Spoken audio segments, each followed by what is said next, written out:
तुमच्या प्रश्नाचं उत्तर साहेबांचा हा आहे. मंत्री महोदयांना जर धक्काबुक्की होत असेल तर ही लोकशाही आहे का? आणि ही जिल्हा परिषद खऱ्या अर्थानं लोकशाही मार्गाने जिंकली आहे का? हा त्यांनी उत्तर द्यावं. आणि खुल्या मैदानात या असं जर हात लावायचं असेल आमच्या पालकमंत्र्यांना दादा नेमकं काय झालं? दादा झालं काय नाही? काय झालं नेमकं आज व्हिडिओमध्ये काय झालं? दादा तुमच्या हाताला लागले काय झाले नेमकं? आणि कुणी कुणी कुणी कुणी काय बोला हा बोला. आज जिल्हा परिषद साताराच्या अध्यक्ष उपाध्यक्षाच्या निवडीचा कार्यक्रम होता आणि शिवसेना राष्ट्रवादी काँग्रेस आमच्या युतीकडं आम्ही मतदानाला येताना 33 सदस्य एका वाहनातून आलेलो आपण सुद्धा सगळ्यांनी पाहिलेलं.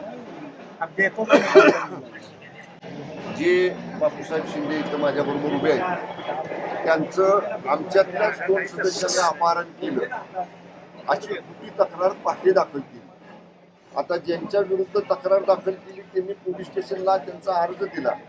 5 वर्षाचा अर्ज दिला त्यांना की माझं कोणी अपहरण केलं नाही, काही नाही, मी इथेच आहे. आणि एवढं करून पण मला मागाशी कळलं की म्हणजे मला पळवून मी माझा खून करण्याचा प्रयत्न असा आरोप केला. असा खोटा आरोप करून अर्ज देऊन त्याच्यामध्ये मला नंतर कळलं ज्या बापूसाहेबांच्या बद्दलचा गुन्हा दाखल केला म्हणजे स्वतः जिचं अपहरण झाले ती व्यक्ती पोलिसांना जाऊन वाई पोलीस स्टेशनला सांगते की माझं अपहरण झालेलं नाही, मी माझ्या पक्षाबरोबर आहे. आणि आमच्याच पक्षातले युतीमधले 2 सदस्य त्यांना आरोपी केलं. आम्ही आजमध्ये गेलो. आपण कदाचित व्हिडिओमध्ये तुमच्या नसल आलं तळमजल्यातलं, पण कामेश कांबळे नावाचे एक राष्ट्रवादी काँग्रेस पक्षाचे सदस्य त्याला हित दमदाटी केली.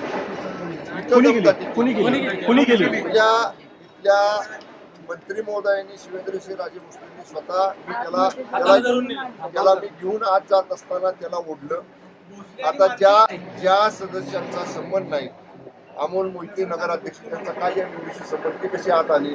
फिरोज पठाण त्यांचा काय संबंध, ते सदस्य नाही, ते कसे आत आले? 33 आणि 32 झालेला एका मताने आमची सीट 100% अध्यक्ष उपाध्यक्षाची निवडून झाली आहे. आणि हे ज्यावेळेला होत नाही म्हटल्यानंतर ते केलेलं षडयंत्र आहे. त्यामध्ये प्रशासन, त्यामध्ये पोलीस यंत्रणा सगळे सामील आहेत. आणि ऐका, सामील आहेत. विशेषतः ज्या पद्धतीने लोकशाहीमध्ये आजही कोर्टाचे निर्णय आहेत की मतदानाचा अधिकार बजावण्याचा अधिकार असताना सुद्धा पोलिसांनी मतदानाला वरती आलेल्या असलेल्या सदस्यांना नेणं हे लोकशाहीच्या घटक नाही. कारवाई कायदेशीर होईल, रस्त्यावरची पण होईल. आणि मला वाटतं की सातारा जिल्ह्याच्या यशवंतराव चव्हाणांच्या भूमीमध्ये ह्या पद्धतीचं आजपर्यंत राजकारण पाहिलं नाही. ते भाजपने करून दाखवलं आहे. आणि मला वाटतं आज